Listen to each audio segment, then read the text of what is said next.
Can you explain to us what is happening here now? So we have a conference. We are a project with worldwide volunteers, and we're together working on a free operating system. And here we are actually meeting in person, so people from all over the world have come here. And so we're meeting in person to work together on those things. And it's very effective to work together, because normally we talk together by the internet, but here we can actually put all the people in a room and we can discuss various things. So that's very helpful. And so basically we have a conference with talks where people talk about various things, and then we have the Debian camp where we just sit together and work together on various things. And we've done that for the 5th time now. So we've had a conference in Norway last year, and we've been in Canada the year before. And it has always been very efficient to get together and work on things, and it's also very fun, because usually we work together by the internet, so we don't actually know those people. And now we actually meet each other and go out for beer. So it's really good to meet people. And why did you choose Brazil this time? Every year someone else organizes it, and this year someone in Brazil said we're going to organize it, and they did all of the work, so they did a really good job. And we try to always have the conference at a different place, so it's always moving, and because it's a good opportunity to visit another country and to get a good impression about other countries.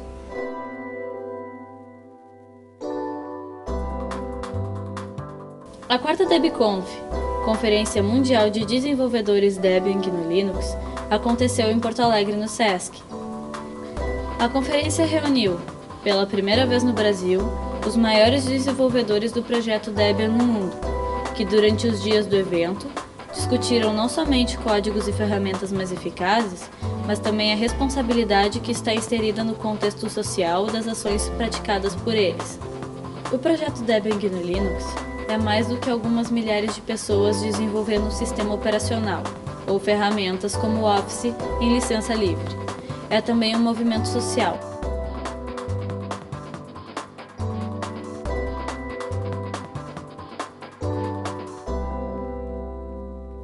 I am not directly involved in social things as a part of Debian, but as a part of my private life. Being part of Debian gives me more technical meanings, technical ways of creating things. So, for example, one thing that I do using Debian structure is customizing Debian to create a software that can be used by civil society to work better. All that table that you see there is people like me that want to bring their knowledge into Debian in creating something that can help small groups and political organizations in having better tools to do their work, both communications over the internet or work inside the organization. It's quite interesting because if you want to work socially, you have to respect the local aspect of the people who will work with the software, and you have a new way of working. You're not a business anymore. You are part of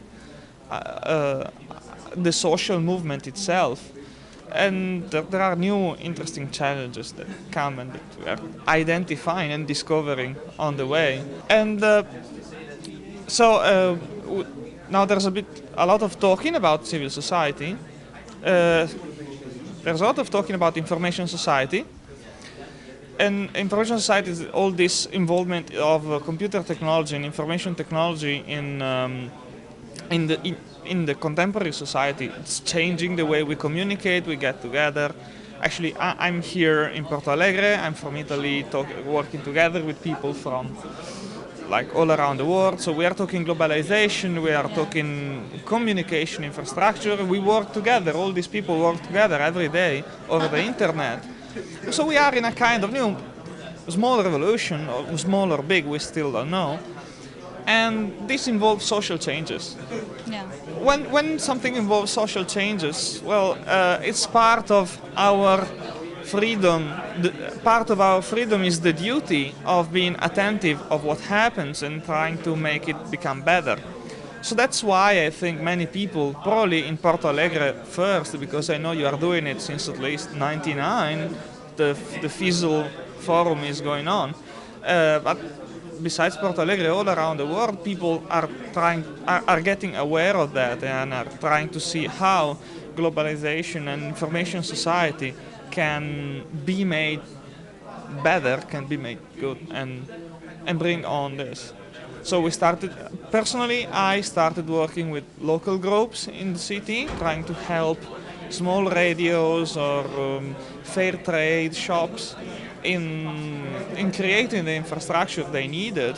And then we started working with civil society groups to teach them how to use free software, with the idea that if you are creating a better world, then you must start being a better world yourself. And so being able to use the better world tools for computer as well. Hello, my name is Amaya Rodrigo. I'm from Spain. I'm one of the, I think I'm the only female Debian developer in Europe. And there's only other 2 girls in the world that are Debian developers. 2. One of them, I've met them. I've met one of them. And I'm going to try to speak about how I feel being a female in this world of men. I think we have little visibility, and I'm sure there are many more women out there doing free software for development, but it's only that they're doing it in the dark.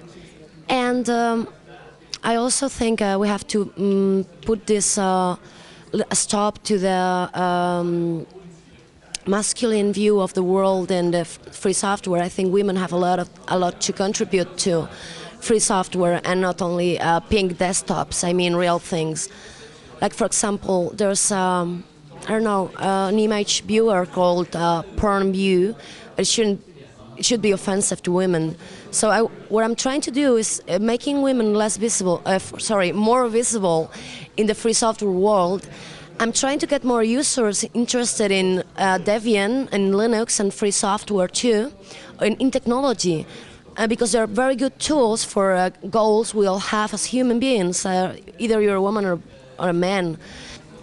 What I also am trying to do is get women involved in development so that they become more visible. I think one key thing for me to become a Debian developer is that I had a very role model that I could follow, which was my aunt. She was a computer user when I was little, and it didn't shock me too much to see women involved with computers. So that's what I'm trying to do, get more visibility and get more, and make the problem be acknowledged. There's no women in technology, and eventually there will be, but I want to make that as fast as possible, or faster.